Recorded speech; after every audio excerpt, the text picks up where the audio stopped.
going to the Metal Pit. I'm Billy, your host today, and I'm really honored today. We have a special guest, lead singer of Atrophy, Brian Zimmerman, with me, and we're here together to talk about a really cool event. There's a new Atrophy album. It's called Asylum, coming out on March 15th via Massacre Records. So welcome, Brian. How are you today? I'm great, man. How you doing? Oh, pretty good, pretty good. And great to talk to you about this. I've had a chance to hear it, so it's a pretty incredible album. Well, thank you very much. I really appreciate that. No, well, again, so thanks for spending some time with us. Sure. So, let me just start by saying, I've been a fan of the band since day one. Picked up Socialized Hate in 1988, saw it on the vinyl racks, and, there was that clown that caught my attention, the evil clown on the cover. But, I imagine, Atrophy's been sort of out of the metal scene for a little while. So not everyone might be as familiar with the band. Brian, could you sort of give us a bit of a brief band history and maybe a quick overview of the previous Atrophy albums? Sure. So me and Chris Likens, the rhythm lead guitar player, started the band in about 1985-ish. And we played for 2 summers. And then our drummer at the time would have to go back to, he'd go back home. And he was studying law. I was studying electrical engineering at a community college, and my guitar player, Chris Likens, was studying to be a doctor Hmm. at the University of Arizona. So this was like a college band at the time, and I think it was in the third year or second year, we really decided to get serious and really try to make a go of it. And we got a new drummer, Tim Kelly, at the time, and a new guitar player, Rick Scourin, which was a good friend of Tim's. And I started playing guitar originally, and he wanted me to go to vocals because we wanted another soloist. So I became the vocalist, and we recorded Chemical Dependency, our demo, back in 1987. And we didn't think anything of it. We just were recording it. And me and Chris had heard that all the record companies were not taking solicitation. So we decided to go to all the reviewers instead, to the magazines. So we went right to the reviewers, and unbeknownst to us, we were getting stellar reviews. And so that caught a lot of attention from a couple labels. And the first show we ever did outside of Tucson, Arizona, which we only did one. So this was our second show. We showcased for 3 labels, Metal Blade, Roadrunner Records, and I want to say Capitol. Oh. And Roadrunner offered us a 7-album deal. So we took it, and we were off to California to record with Bill Metoyer on a full-length album. And we did that. Went on tour with Sacred Reich for that album. And that album did really well, actually. And we came home and started on the next album, and that was Violent by Nature. That was recorded in 89 and released in 1990. And that one got a lot of great reviews, actually, as well. And so, we were touring with, we did Europe and a couple Canada, United States things. And Chris said it was time to go to medical school because he had just got accepted to 4 prestigious universities. So he got a full scholarship, and he left us to fend for ourselves. And about that time, grunge came out. Yeah. And killed the metal scene. And like that, everybody was getting dropped off labels. It literally just beheaded thrash metal. And very few bands were able to survive, but those were the bands that were on the bigger labels. So that's what happened. Oh, okay. Yeah, that was going to be my question. What sort of led to the stoppage of the band? So I guess that makes some sense. Yeah, and I guess it's hard to argue with the opportunity to go to medical school. Um, Yeah, yeah, right. yeah, Yeah, yeah. that's a huge scholarship. We did do another demo with the new guitar player, and the record company hit us up and said, "We want you in the studio right now." And I was like, "Right now? I haven't even heard what the band was cooking up yet." Oh no. So we had about a week, and I showed up with some stuff written down, and my bass player James Galata decided he was going to start writing music or lyrics, and he handed me a notebook with 3 pages on it and said, "Here you go. It's our lyrics for this song." And I said, "Dude, this is 3 pages long. I can't Wow. squeeze this into that." "Oh, come on. I know you can do it." Well, it was a disaster. Yeah. So we did send a third final demo out to Road Racer, and we were dropped. Oh no. Okay. Yep. Okay. Yeah, and then was that pretty much it, Brian? Like you were out of music until, Um, like I know you reformed kind of briefly in 15 and 16, and I think there was a single released, but did you do nothing kind of musically, nothing in between? no, I played guitar continuously. Okay. I did recording for a friend of mine. I helped them get going, and then I did singing in different styles, and because I wanted to be a better singer, Hmm. learn how to breathe properly. I did a men's choir or chorus for a while, and I Wow. did some acapella singing. Nice. And so, yeah, I got kind of out of the thrash scene for a while, but yeah, in 2015, we decided to try it again. We got offered the Maryland Death Fest, and we played with Testament and some really big bands. And from there, we just got a bunch of interest in the band again, and that continued up until coronavirus hit. Yeah. Uh, so we were over in Germany on a European tour, and that shut down everything. I mean, it was like a swift kick in the nuts, you know. Yeah. Yeah.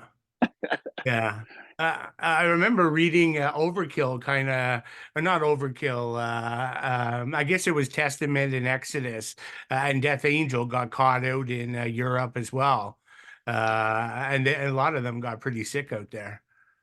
So actually, we were playing some of the same dates they were in Oh, Europe, and we were like right either behind them or with oh, okay. them. And you're right. Will Well, yeah. Carroll got really sick, and a couple other people did. And we all had a vote before we left. Should we go? Yeah. And we didn't know what we were facing, of course. So we got 8 days into a 23-day tour, and Trump said he was going to shut the borders down, and we came home. Yeah. Yeah. And the rest is history. We all know all too well what happened next, but Yeah, yeah, yeah. it was pretty devastating. Oh, yeah. Yeah. Well, I think that sort of brings the new folks kind of up to speed, and I certainly learned a few new things there as well, Brian. Thanks for that. So I You think bet. what better time to jump into the new album, Okay. Asylum. So I think maybe just starting with the band. I mean, you're the only original member, I guess, left in the band. Yeah. Can you sort of share a little bit about each of the band members playing on the band and some of the history you might have with them? So when uh, when coronavirus hit, I started writing with a mutual friend of a good friend of mine who actually lives in Tucson, Arizona, Hmm. and his name's Mark Hoglund.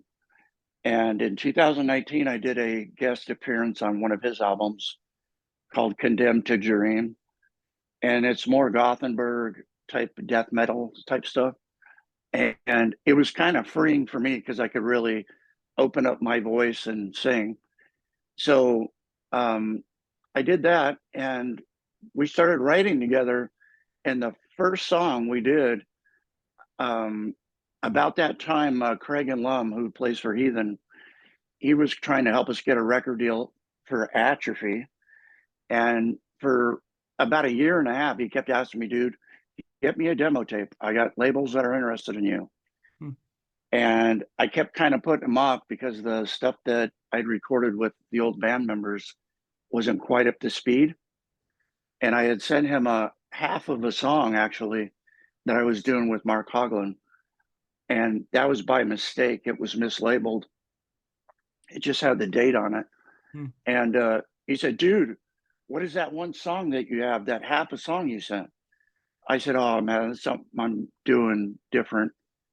And I said, well, did you listen to the songs? He said, yeah, I didn't think much of them. But that one song, dude, I want you to finish it. And if you want me to play a lead on it, I'll send it off to the label. And I said, okay. Hmm. And he did. And they offered me a deal. So Oh, nice. I decided to start writing a new album. Okay. Okay. Yeah. And can you share the other band members who appear on the album? Oh, sure. I'm sorry. So me and Mark had worked with a guy from Germany. His name's Jonas Schutz. And he is a studio musician. Hmm. He's also a drum teacher. And he's just amazing at what he does. So we had him play the drums. And I was in the middle, well, I was working with a bass player that was doing a favor from Canada named Justin Steer. Hmm. And I met Josh Gibbs from Malevolent Creation because I was looking for a full-time bass player. And Josh came in the mix when we were in the studio. And so I gave him 5 songs. So Josh Gibbs from Malevolent played 5. Josh Steer played 5 songs on bass. And then we had Nathan Montavo, who hit me up on Facebook when there was a picture of me and Mark standing by ourselves for the promo picture. And he said, hey, dude, if you need a lead guitar player, man, hit me up. And I kind of laughed at him. He's 34 years old. Okay. And I said, well, what makes you think you can play this kind of stuff? Yeah.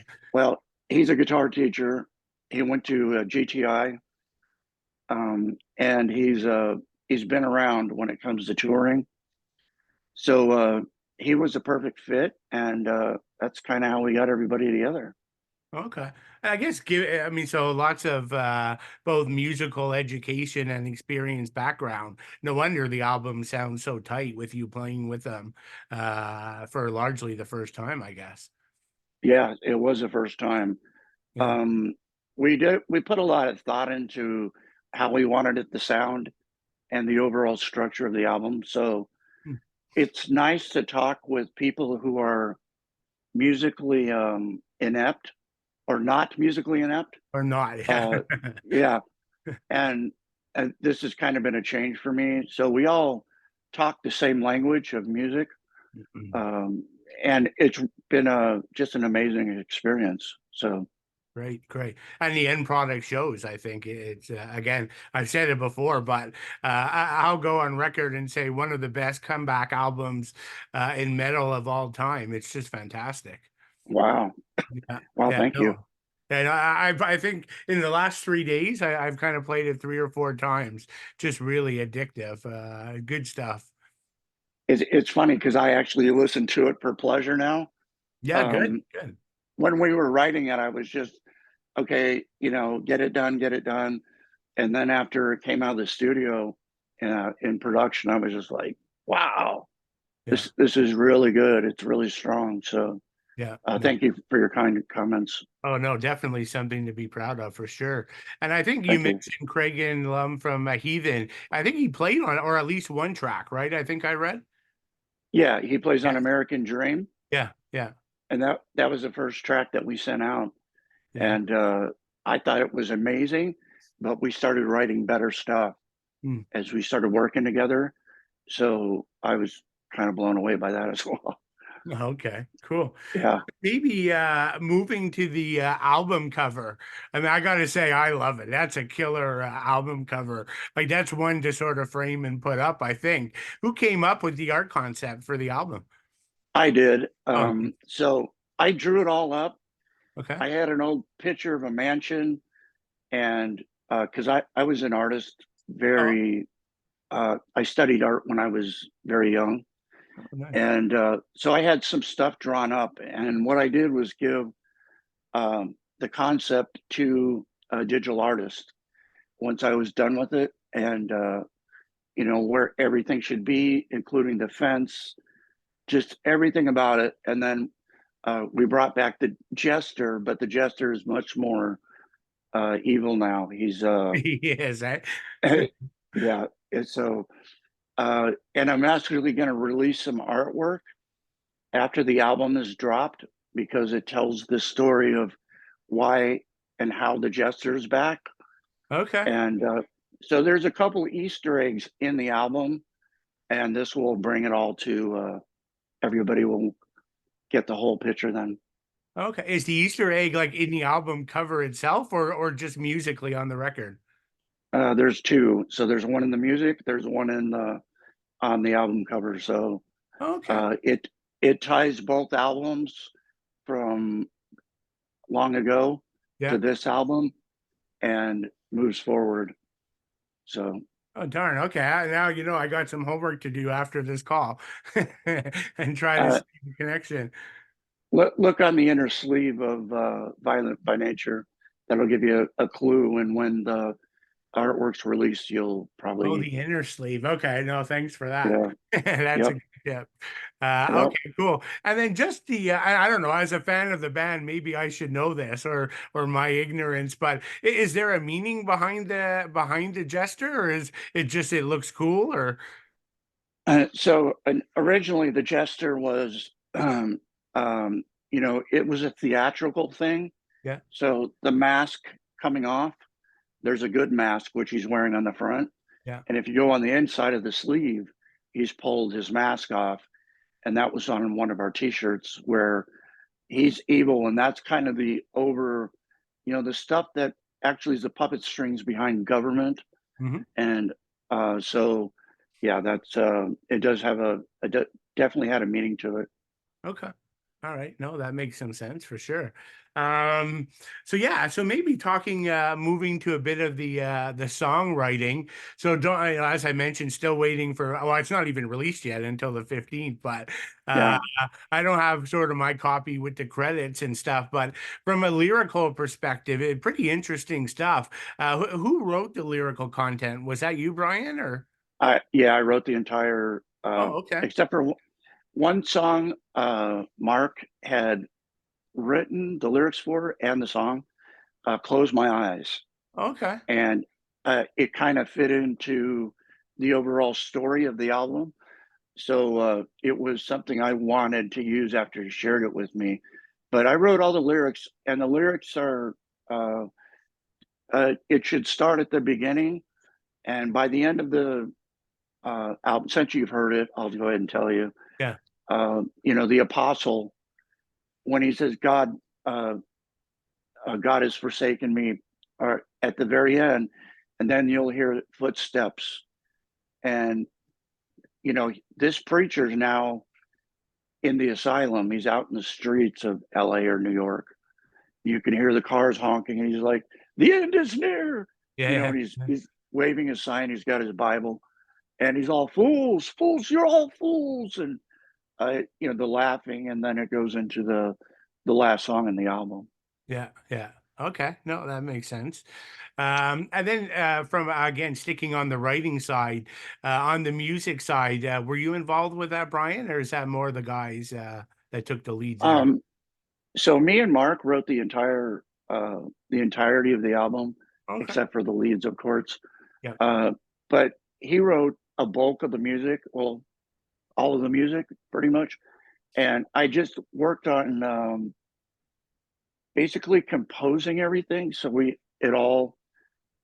Sometimes he'll take a riff and he'll, nah, I don't like this or whatever, and I'm like, dude, so we'll put that in as the verse riff. And that happened on 5 Minutes of Suicide. That Mm. riff is so cool. Yeah. And then when you halftime it, on that chorus, it just, man, it just hits you right in the chest. Yeah. No, So it's things like that call out to me. So he's been very good working with me. When I hear something that just calls me, yeah. so we'll rearrange stuff. But yep. Okay. No, that's cool. And given it's still relatively fresh in your mind, how did the process go this time versus rewinding back to the first two albums? A little easier with more experience, or So yes, a little easier with more experience, and I kind of had a template to work with. yeah, But I was fighting. We were going through COVID. I yeah, just broke up with my older band, and that was very stressful for me because we had a fine touring band, and we were touring both albums. As you said, we released a song in 2019, which was quite good, I think. yeah, it's good. Um, and but the writing process really wasn't going in the direction I wanted it to, Mm. and a lot of the songs did not sound like Atrophy. And that, when I put lyrics on something, and it doesn't quite fit, it's a huge red flag. And I told them about it, and they just didn't want to hear that.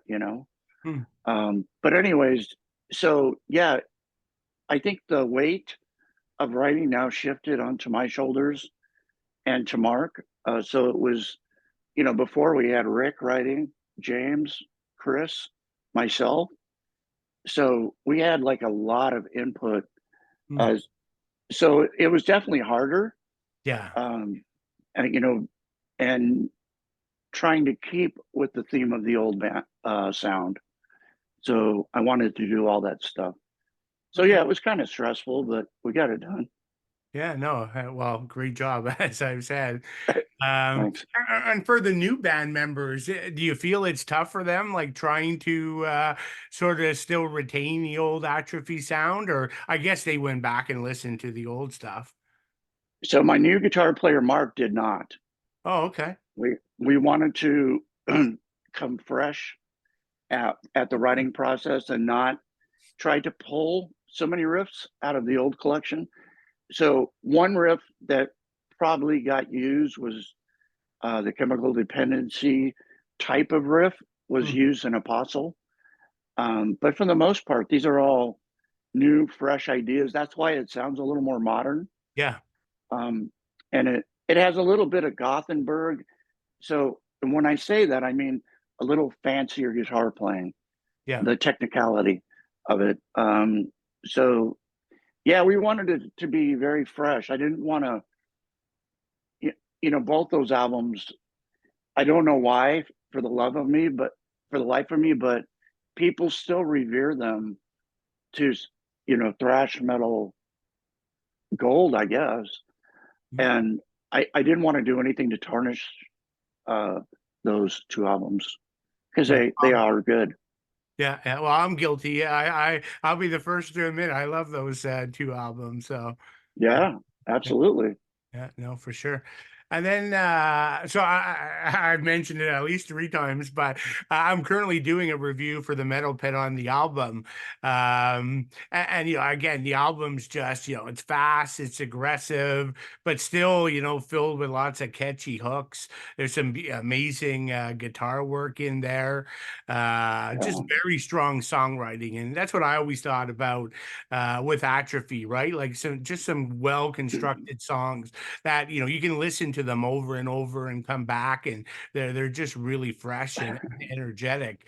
And to Thank my you, man. ears, it kind of feels like I think you said it sounds a bit more modern, but it sounds like a good progression. Like, how do you view this album relative to the first two? So I would have.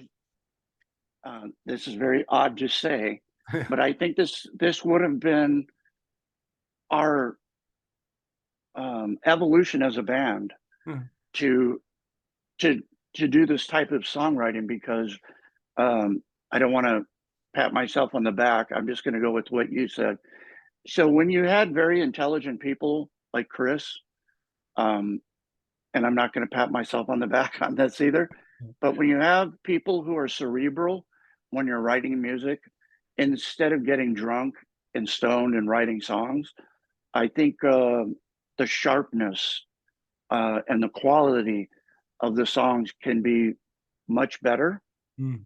And I know Dave Mustaine's have talked about this at some point, but you know, if you're a drunk thrash band, yeah, dude, we're gonna write songs about beer and you know Yeah. partying and stuff like that. And there's nothing wrong with that, but we've always been kind of a socially relevant Yeah. band, you know, thinking about the topics. So Yeah. Oh, very well said. I think that makes a lot of sense.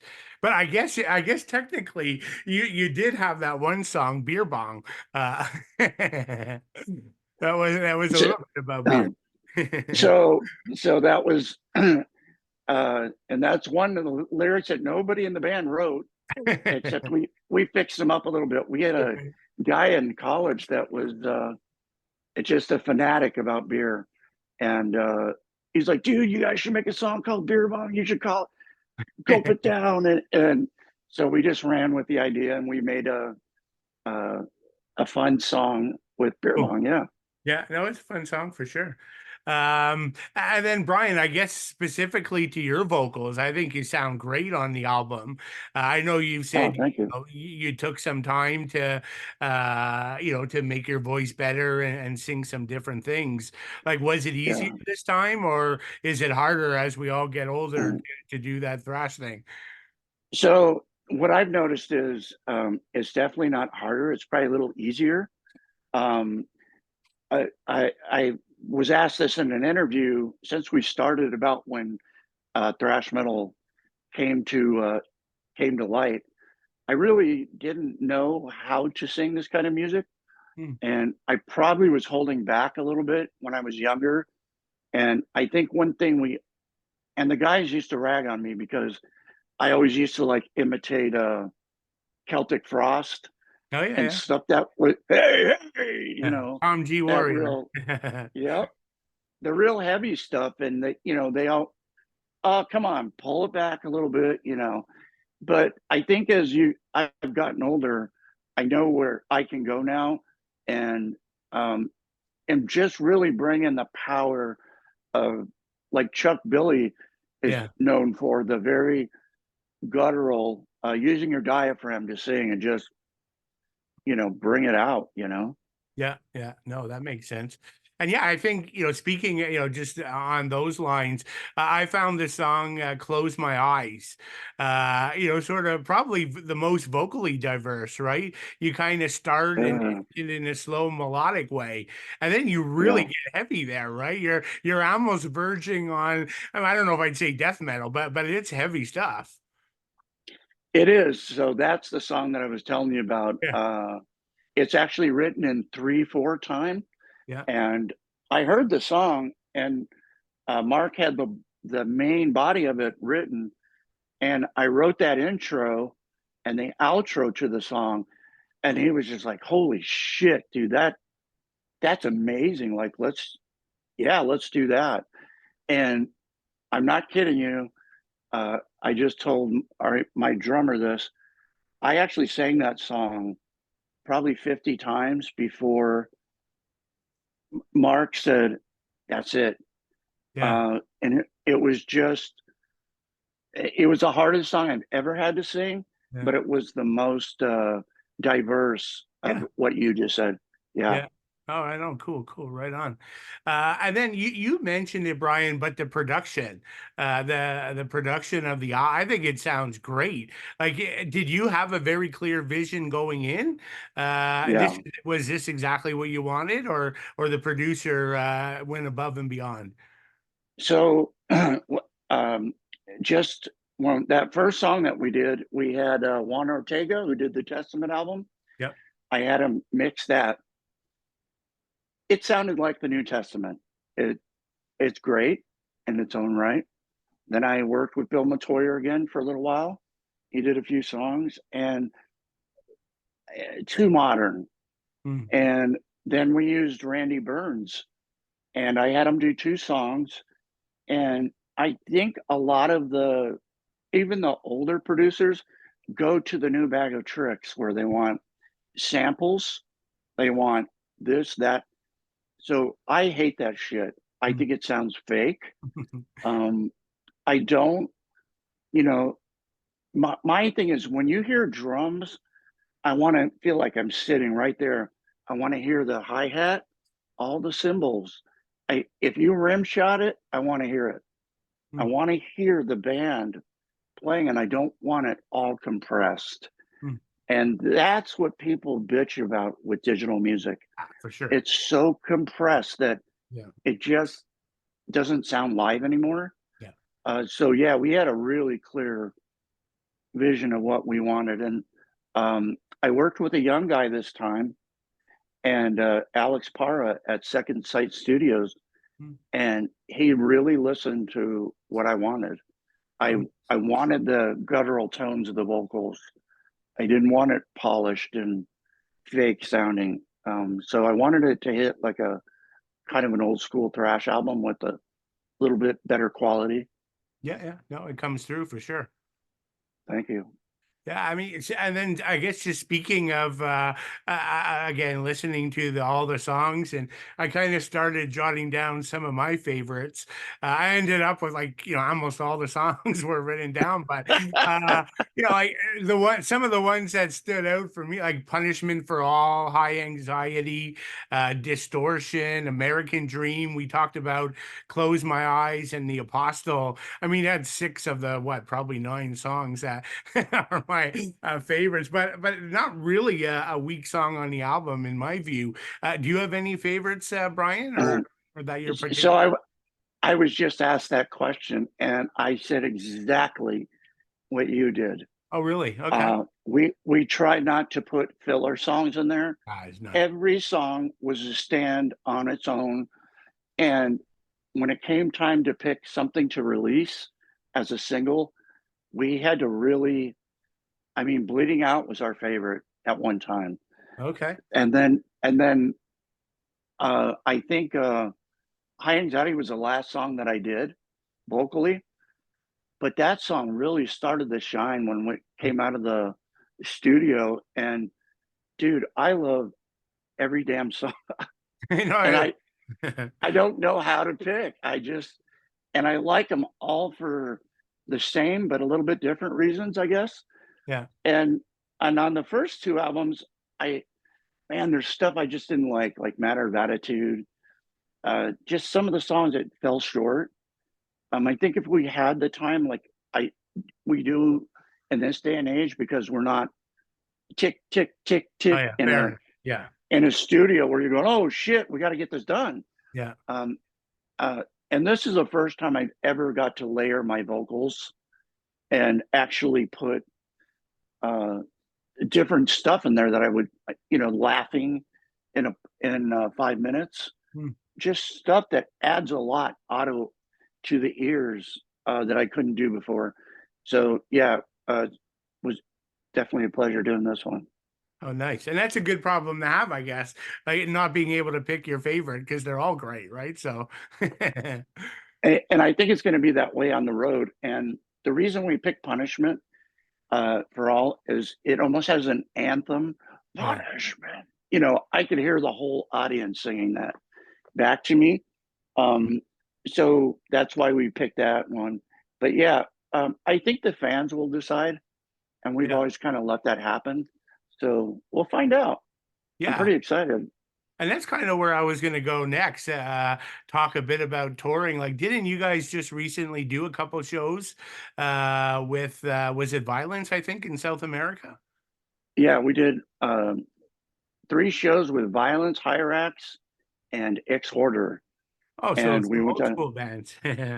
yeah, we went to Honduras and El Salvador and Guatemala, Okay. and we had an original 2-week tour down there, and this came up, and we couldn't move all the dates fast enough.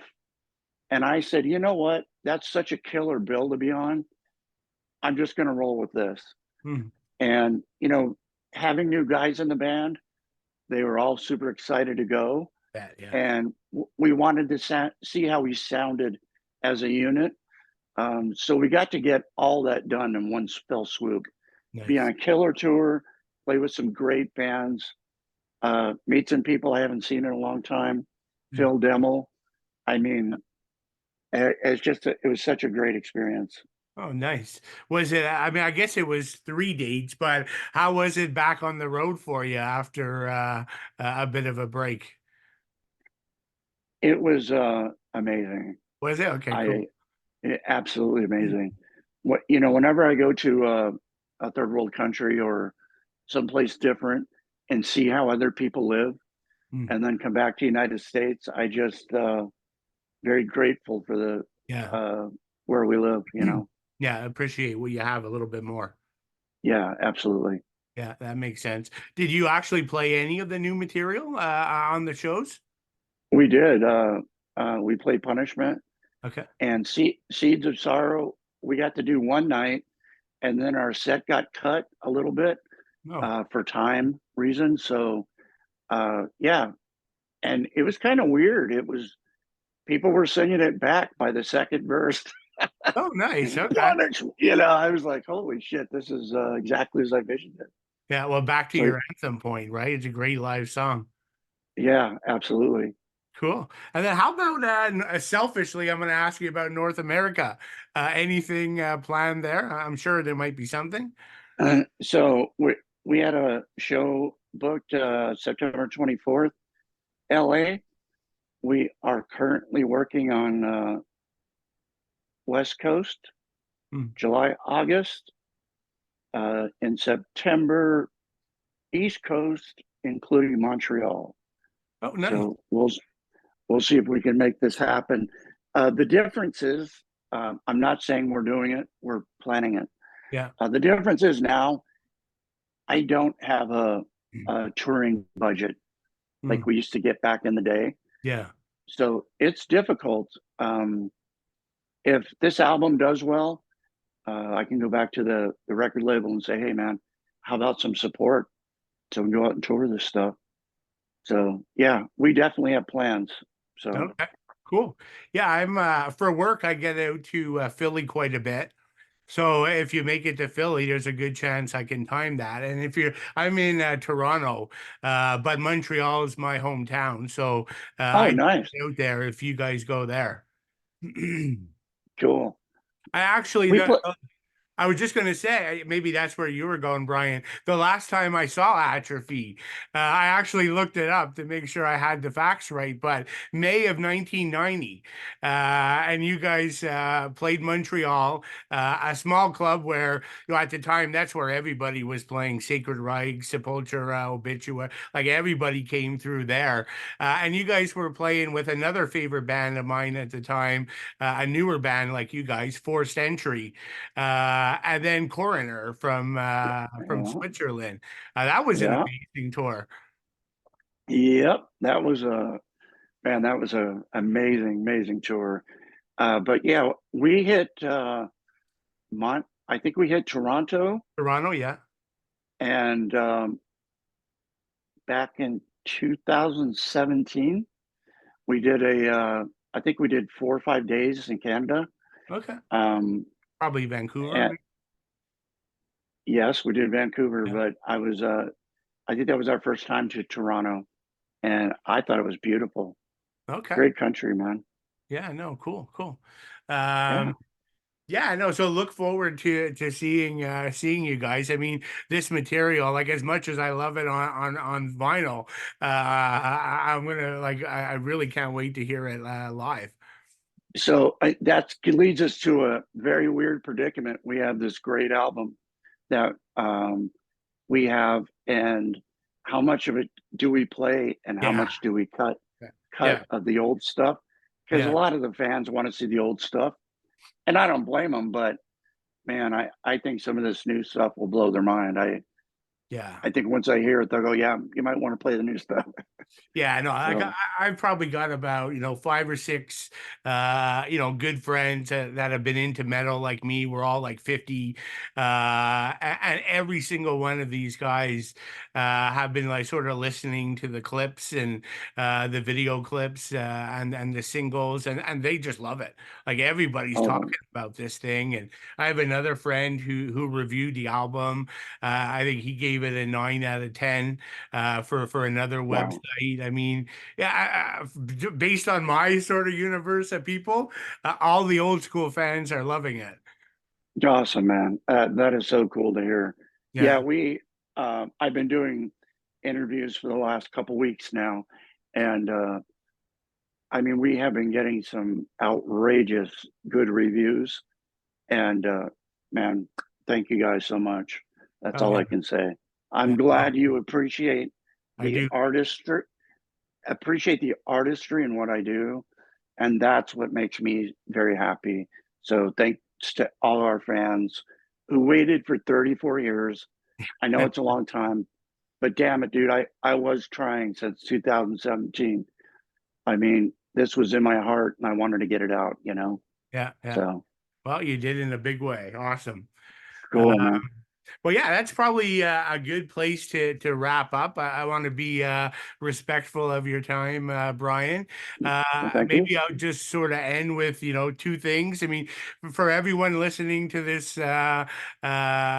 call later on, and again, I can't emphasize enough. You guys got to check out Asylum again, out on Massacre Records, March 15th. I mean, I don't care if you're a new school fan, old school fan. This is a relevant album. It is good stuff.